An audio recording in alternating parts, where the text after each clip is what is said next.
मैं doctor Shikha Agarwal, government college Sujangarh, BA part first की class में आज हम पढ़ेंगे शक्ति पृथक्करण सिद्धांत।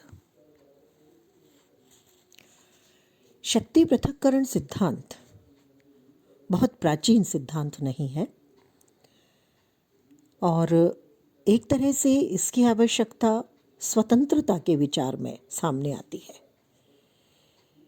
अगर हम राजनीति विज्ञान का आरंभिक स्तर देखें तो सामान्य तौर पर शासन की शक्ति एक ही व्यक्ति के हाथ में रहा करती थी, लेकिन जैसे जैसे व्यक्तिगत स्वतंत्रता की बात सामने आने लगी, वैसे ही शासन में शक्तियों के पृथक्करण का विचार भी सामने आया। ऐसा नहीं है कि सरकार के कार्य विभिन्न भागों में नहीं बटे हुए थे। कार्य हमेशा से ही कानून बनाने का भी था, लागू करने का भी था और न्याय करने का भी था। तो इस तरह से सरकार के कार्य 3 भागों में बटे हुए थे और इसके लिए हम वर्तमान में 3 अंग देखते हैं। विधायिका यानी व्यवस्थापिका जो कानून बनाती है, कार्यपालिका जो कानून को लागू करने का कार्य करती है और न्यायपालिका जो उन कानूनों के संबंध में ये देखती है कि किस तरह से व्यक्ति की स्वतंत्रता और अधिकारों को बनाए रखा जाए और अगर कानून की उल्लंघना होती है तो किस प्रकार से उनको पुनः लागू कराया जाए। मेडिसिन का मानना था कि व्यवस्थापिका, कार्यपालिका और न्यायपालिका संबंधी जितनी भी शक्तियां हैं वो एक ही हाथों में एकत्रित होना, चाहे वह एक व्यक्ति के हाथ में हो या ज़्यादा लोगों के हाथ में हो, चाहे किसी वंश परंपरागत राजा के हाथ में हो, नियुक्त शासक के हाथ में हो, चाहे निर्वाचित व्यक्ति के हाथ में हो, अत्याचारी शासन की उपयुक्त परिभाषा कहा जा सकता है। तो एक तरह से अगर एक ही व्यक्ति के हाथ में, एक ही संस्था के हाथ में तीनों शक्तियों को दे दिया जाए तो ये शासन स्वेच्छाचारी और अत्याचारी हो जाएगा, ऐसा माना जाता है। और प्राचीन हम अगर शासन व्यवस्थाओं को देखें तो वहाँ राजा या अत्याचारी शासक सामान्य तौर पर एकमेव रूप से शक्तियों का उपयोग करते थे। हालांकि प्राचीन काल में भी हम इस प्रकार के वर्णन देखते हैं जिसमें शक्तियों को विभाजित किया गया था। सरकार के जो 3 अंग हैं, इसके बारे में जो सिद्धांत प्रतिपादित किए गए हैं उनमें सबसे महत्वपूर्ण सिद्धांत मॉन्टेस्क्यू ने जो प्रतिपादित किया है, शक्ति पृथक्करण सिद्धांत, वो सबसे महत्वपूर्ण है। जैसा कि हरमन फाइनर ने लिखा कि शक्तियों के पृथक्करण का सिद्धांत पहली बार पूर्ण रूप में केवल मॉन्टेस्क्यू द्वारा प्रतिपादित किया गया था। हालांकि ऐसा नहीं है कि केवल उन्होंने ही किया है, बल्कि जॉन लॉक की जो किताब है सिविल गवर्नमेंट, उसमें भी कुछ हद तक हमें शक्तियों का विभाजन दिखाई देता है। गेटल का मानना है कि सरकार के तीनों प्रमुख कार्य अलग अलग व्यक्तियों द्वारा संपादित होने चाहिए और तीनों विभागों के कार्य क्षेत्र इस प्रकार सीमित होने चाहिए कि वो अपने क्षेत्र में स्वतंत्र और सर्वोच्च बने रहें। शक्ति पृथक्करण का जो सिद्धांत है वो इस बात पर आधारित है कि निरंकुश शक्तियों के मिल जाने से व्यक्ति भ्रष्ट हो जाता है और शक्तियों का दुरुपयोग करने लगता है।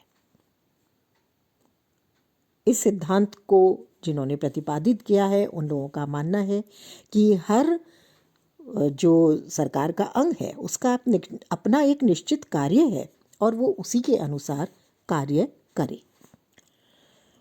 कुल मिलाकर के जो सिद्धांत है इसमें सरकार के 3 अलग अलग अंगों को माना गया है।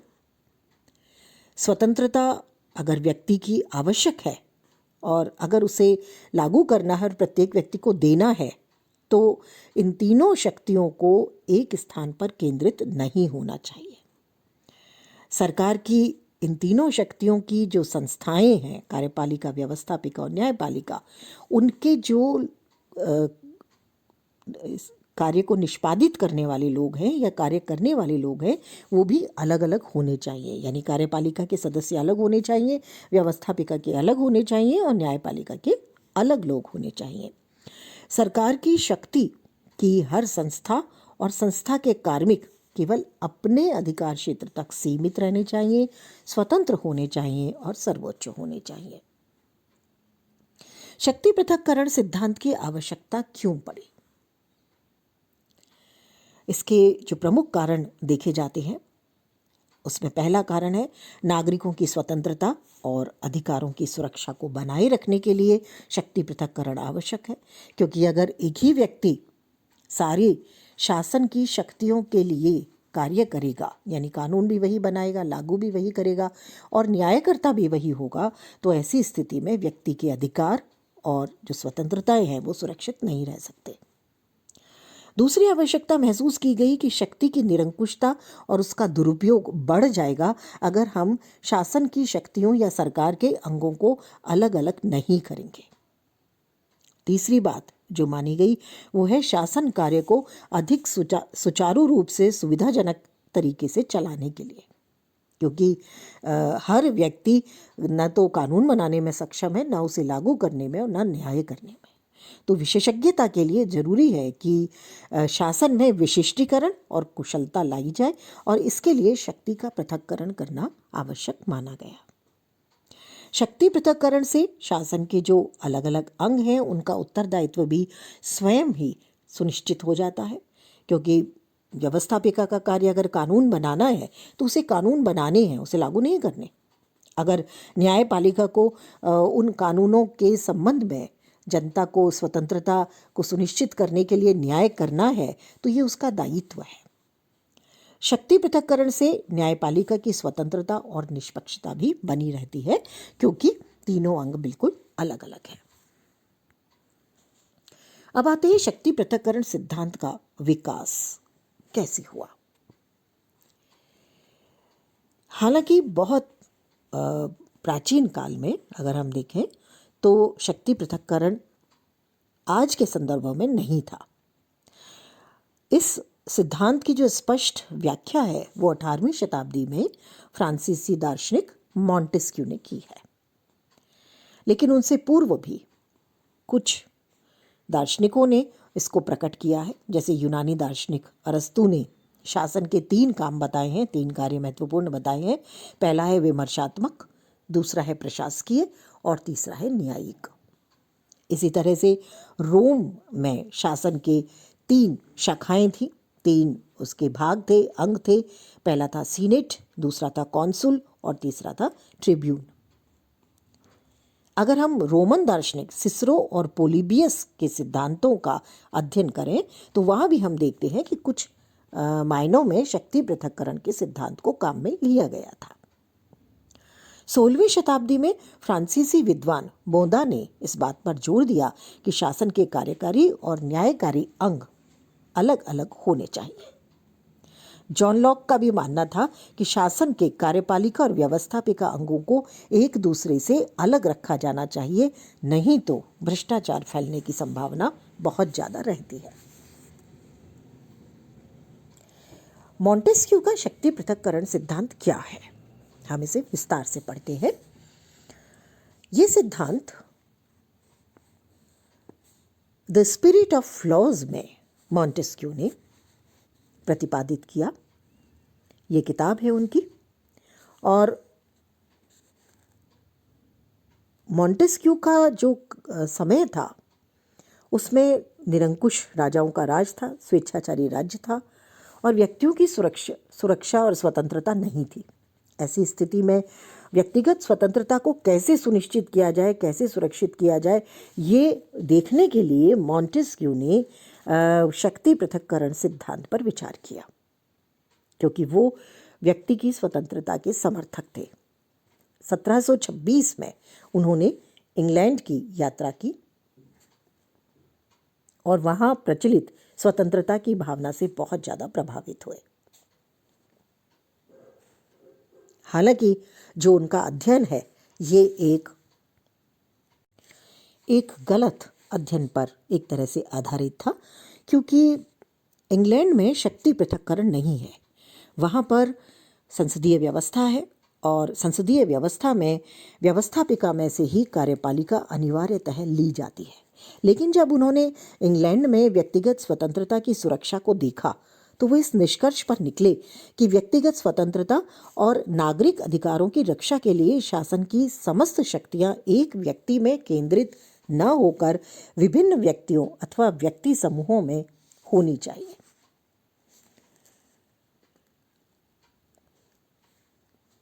शक्ति पृथक्करण सिद्धांत की व्याख्या करते हुए मॉन्टेस्क्यू ने कहा, यदि कानून बनाने और उन पर अमल करवाने की शक्तियां किसी एक ही व्यक्ति या व्यक्ति समूह के हाथ में एकत्रित हो तो स्वतंत्रता असंभव है। इनमें से प्रत्येक अपने क्षेत्र में स्वतंत्र होना चाहिए, उसे अपने कार्य क्षेत्र तक सीमित रहना चाहिए और उसके द्वारा दूसरे अंग के कार्य को प्रभावित करने या उस पर नियंत्रण स्थापित करने की चेष्टा नहीं करनी चाहिए। यदि व्यवस्थापिका और कार्यपालिका की शक्तियां एक ही हाथों में केंद्रित हो जाए तो कोई स्वतंत्रता नहीं रह सकती। इसी तरह यदि न्याय संबंधी शक्ति को व्यवस्थापिका और कार्यपालिका शक्ति से अलग नहीं किया जाता तो भी स्वतंत्रता संभव नहीं है। यदि एक ही व्यक्ति या समुदाय तीनों काम करने लगें तो स्वतंत्रता बिल्कुल नष्ट हो जाएगी और राज्य अपनी मनमानी करने लगेगा। तो इस तरह से मॉन्टेस्क्यू ने ब्रिटेन में जब व्यक्ति की स्वतंत्रता और नागरिक अधिकारों की रक्षा को देखा तो उन्होंने ये निष्कर्ष निकाला कि वो इसलिए है क्योंकि वहाँ तीनों विभाग यानी व्यवस्थापिका, कार्यपालिका और न्यायपालिका अलग अलग संपादित हो रहे हैं या अलग अलग विभागों द्वारा हो रहे हैं, जबकि उस समय फ्रांस में एक निरंकुश सम्राट का शासन था। लेकिन जैसा अभी हमने बात की कि ब्रिटेन में शक्ति पृथक्करण नहीं है।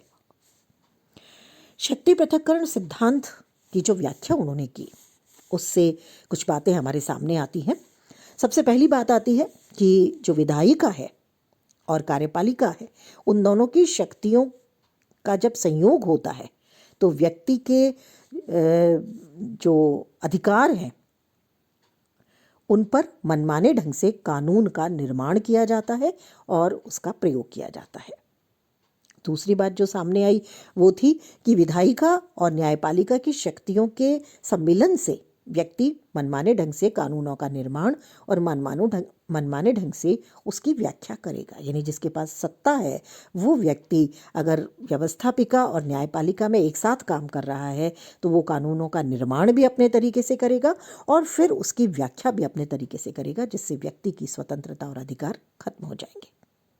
तीसरा जो निष्कर्ष सामने आता है वो है कि मॉन्टेस्क्यू मानते हैं कि कार्यपालिका और न्यायपालिका की शक्तियों को अगर एक ही व्यक्ति में या एक ही संस्था में सम्मिलित कर दें तो स्वेच्छाचारिता बढ़ेगी। और चौथी बात जो मॉन्टेस्क्यू कहना चाह रहे हैं अपने सिद्धांत से वो ये है कि अगर तीनों शक्तियां एक ही व्यक्ति या संस्था में निहित होंगी तो नागरिक स्वतंत्रता पूरी तरह से खत्म हो जाएगी और शासन निरंकुश और स्वेच्छाचारी हो जाएगा। तो ये मॉन्टेस्क्यू का सिद्धांत है, जिनका मानना था कि तीनों शक्तियों को पूरी तरह से अलग अलग होना चाहिए और कार्यपालिका अपने क्षेत्र में स्वतंत्र रूप से कार्य करे तो व्यवस्थापिका अपने क्षेत्र में यानी कानून बनाने का कार्य पूरी तरह से व्यवस्थापिका करे तो उसे लागू करने का कार्य कार्यपालिका करे और न्याय करने का कार्य पूरी तरह से न्यायपालिका करे। तो तीनों अंगों को पृथक पृथक काम करना चाहिए जिससे व्यक्ति की स्वतंत्रता और अधिकार बने रहे। मॉन्टेस्क्यू के अतिरिक्त इंग्लैंड के विधिवेत्ता और विधिशास्त्री ब्लैकस्टोन ने शक्ति पृथक्करण के मॉन्टेस्क्यू के सिद्धांत का समर्थन किया। 1765 में जो उनकी किताब आई इंग्लैंड के कानूनों की टीकाएं, उसमें उन्होंने कहा कि जहां कहीं कानून बनाने और उन्हें लागू करने का अधिकार एक ही व्यक्ति या व्यक्ति समूह में निहित होगा वहां किसी प्रकार की सार्वजनिक स्वतंत्रता नहीं हो सकती, क्योंकि शासक अत्याचारपूर्ण कानून बना सकता है और उन्हें उतने ही अत्याचारपूर्ण ढंग से लागू कर सकता है। तो इस तरह से ब्लैकस्टोन ने उनका समर्थन किया और उनका भी यही मानना था कि एक ही व्यक्ति में तीनों शक्तियां निहित नहीं होनी चाहिए। यदि न्याय विभाग को व्यवस्थापिका या प्रशासकीय अंग से मिला दिया जाए तो अत्याचारी एवं निरंकुश शासन स्थापित हो जाएगा।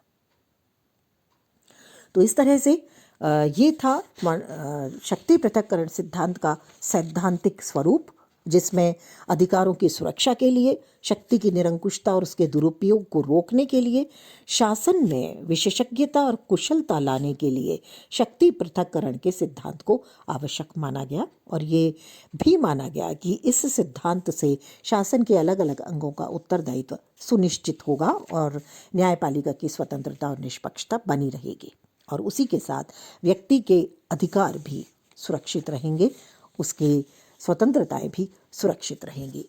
अगली क्लास में हम पढ़ेंगे इसका व्यवहारिक स्वरूप किस तरह से काम में लिया गया।